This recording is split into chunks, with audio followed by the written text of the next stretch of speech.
Hey, what's going on, everybody? My name is Tom Kelly. This is Clean Cut Audio, and this week we're getting close to the end as I start to assemble the show. I do my checklist, double check that everything is in order, nothing's playing out of time, no tracks are soloed or muted or any stuff like that, and work through layering music under the speech and start really putting stuff together and getting ready to export with optimal settings. All right, let's do it.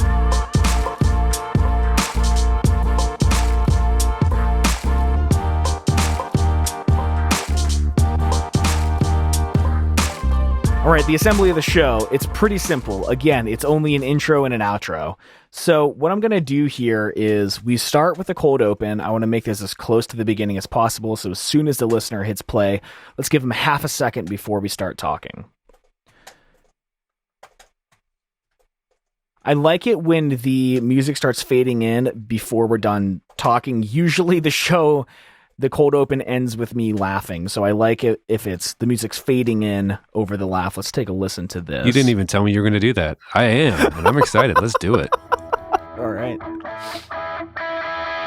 All right, take out that sniff. That's not necessary. Gee, you should have caught that. So there is a bit of a talking part, and we can see that the volume cuts out right here. It almost matches with where this needs to go. I want to get rid of this up and down. I don't like that. So what I'm going to do is just kind of cut everything over so that it all slides together. And I work from left to right because when we're moving stuff around, the whole rest of the session moves with it. So this is probably still going to be an obvious duck in the music. So I'm going to get that close so that the music starts ducking as I'm talking so that it's not this like big, noticeable edit. So let's listen to this. Reminiscent podcast. All right, so we have an incredible... So this is the opening of the episode. Unfortunately, the song's only this long, so I usually just fade it out. Every now and then, I can find a point to add another break and let the music come in and naturally end, but let's see what we have here. I would dare to say it is an album that starts and finishes at 11 and maintains that the entire way through. I feel like it's an anomaly in... It's kind of a weird place to stop. Part of me wants to double the length of this, but it's more work than I really feel like doing right now. So let's find a better place to fade this out so it's not fading as I'm talking about this like exciting part. It's kind of a weird spot. I would dare to say it is an album that... So I want to start fading it here and have it done by this point. So I'm going to highlight my automation, Option Command plus to make my nudge value bigger so that it moves over faster, and bring that back down again to half a second, but this might be pretty good. To say it is an album that I'm going to let it fade out slower. So this is my volume on the music. Dare to say it is an album that starts and finishes at 11 and maintains. Dare to say starts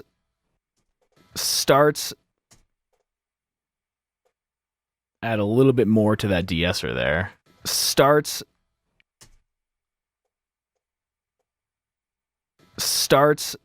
and finishes at...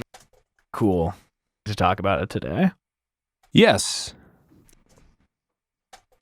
Now, we just have the outro. This is super easy, and I purposely make this easy for my show.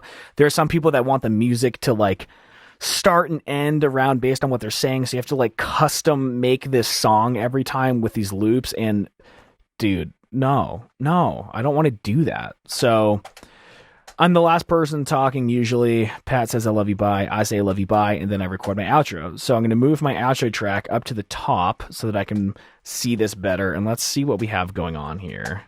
If you hit minus, it changes to your automation view. We can see that the song is fading in, gives you a little bit of a taste, fades out, and then we have a big ending. So let me slide this over to match this crescendo. Well, actually, you know what? I want more at the end. So let's change our nudge value. That looks good. And now we need to move the whole thing over so that it starts fading up underneath this part. So in Pro Tools, you have the object grabber. I'm going to pick that so I can move these around without undoing anything over here, because if we use the scissor grabber where I usually am, it's going to affect this portion of the audio. We don't want that. So object grabber. This is about, let's listen to this. Up for a second, which is cool. I love you, and I will talk to you very soon, my guy. All right, love you too, man. See ya. Hey, everybody. Thank you so much for making it all the way through the... All right, I'm going to move this over just a tiny bit. And this got a little loud too fast over where I was talking, but I don't want to change this length of the loud portion. So I might possibly have to... I think we got picked up for a second, which is cool. I love you, and I will talk to you very soon, my guy. All right, love you too, man. See ya. I'm actually just going to delete that breath and move it over. It's going to be less noticeable because there's music over it. Fade out the laugh. Up for a second, which is cool. I love you, and I will talk to you very soon, my guy. All right, love you too, man. See ya. It was a little unnaturally short, so let me move it back. Guy. All right, love you too, man. See ya. Hey, everybody. Thank you so much for... I'll see you next week. Bye.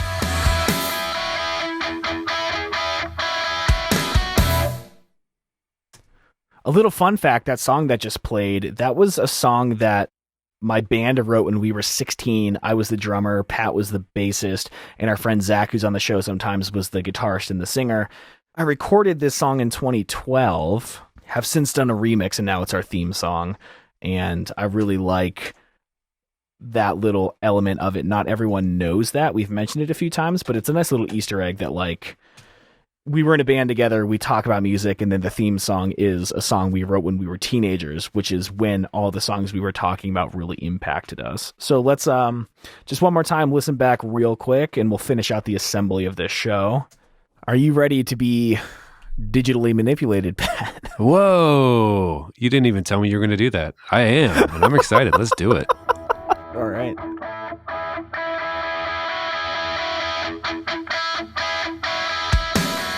What is going on, everybody? I'm Tom. And I'm Pat. We're best friends, and you're listening to the Reminiscent podcast. All right, so we have an incredible record this week from 2007. If I didn't just line up this whole show, I'd probably cut out that all right, so it just starts with so, but it's all done. So the next thing I'm going to do is double check the timing of everything. Oh, that must be new. That really strong new clip indicator. I think it's showing that it's Oh, that's really cool. It's showing that it's unfaded by having a harder line there. And if you throw crossfades, it... Wow. That's a cool feature of Pro Tools that I didn't know. So do a quick visual to make sure that, like, nothing's seriously out of time to where we're talking over each other. We basically want bricks to not overlay is kind of how I think about it. All of these are censored tones. If you've seen the editing video, you'll probably know there are a few of those in there. And yeah, no big moments of silence. So that all visually looks pretty good. So I'm going to collapse all this down, hit Option Dash twice to get our back to the waveform view. There's the intro. Okay, so we got everything in here. Start at the end, Shift Enter to select the whole track, Option Command B to bounce, and now we're going to export this as an MP3, which takes the bit depth from 24 to 16, which is why I have dither on the track down here. It's going to kind of mask some of that, the rounding error noise, the quantization error noise, by adding other noise to it. They're going to hide it in the frequencies that aren't really audible by the ear. Sample rate 44.1 because we don't need 20, we don't need 48. It's going to go into my bounced files, hit bounce, encode speed, highest quality, and constant bitrate of 128 kilobits per second. Now, I'm also bouncing this down in stereo, and there's a lot of talk about mono stereo. I picked stereo because I like the song, and it's a song that's recorded and mixed in stereo. So I'm going to have the whole track play as stereo. And a lot of people, they're like, well, if it's in stereo, people that only wear one earbud, they're going to be missing some of the show. Stereo does not mean something is hard left and it's hard right. If a track is in stereo, it just means that there's one mono track left, one mono track right, rather than one mono track center, which is then just a phantom center, so the audio is still coming out left and right ears anyway. You can have a stereo mix and have it all be center. I think some weird things happen when, especially the music, it's recorded in stereo and then you force it down to mono. It just gets a little weird, so I do everything in stereo because it makes no difference to the listener at all. I don't pan. You can see nothing is panned.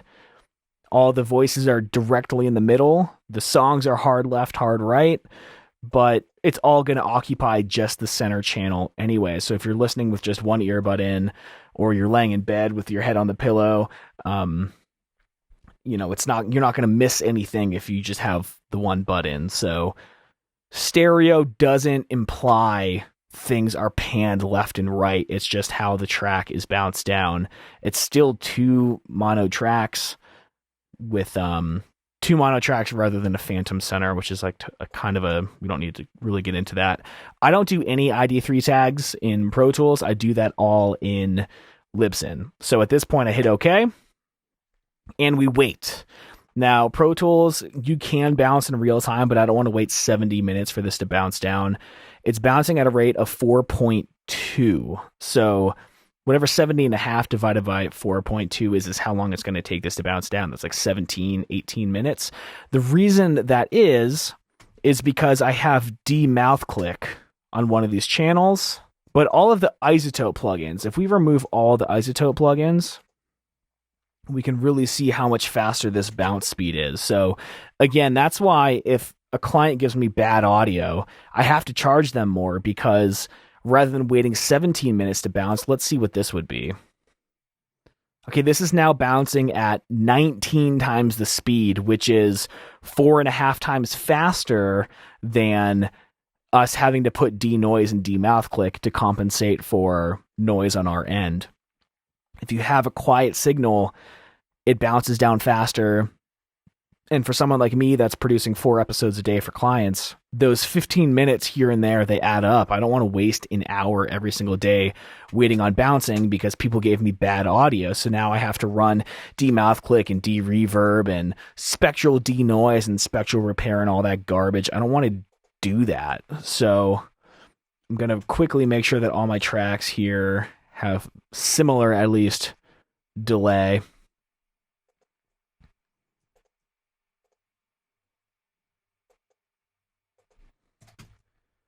And for real this time, we're going to bounce and we're going to wait a very long time. I'm not going to make you wait, but that is how I arrange the episode. I do it at the end because there's no point in arranging outros if you're going to be deleting stuff and it's all going to be moving over. But I assemble everything and go through my pre-export check and bounce it down and then wait. So while this is bouncing, it's going to take 15 minutes. Now I'm going to be writing my show notes on the other screen. I would have already pulled the clips for the audiogram. I do that first, so I'm not waiting 17 minutes to do it. I export the shorter stuff first, typically. Writing show notes, working on the Photoshop stuff, and that's it. That's my process. Usually for Reminiscent, we record for about an hour. I do these Photoshop spreads. Let me pull this up. Oh, this one's so ugly. Let me pull up a better one.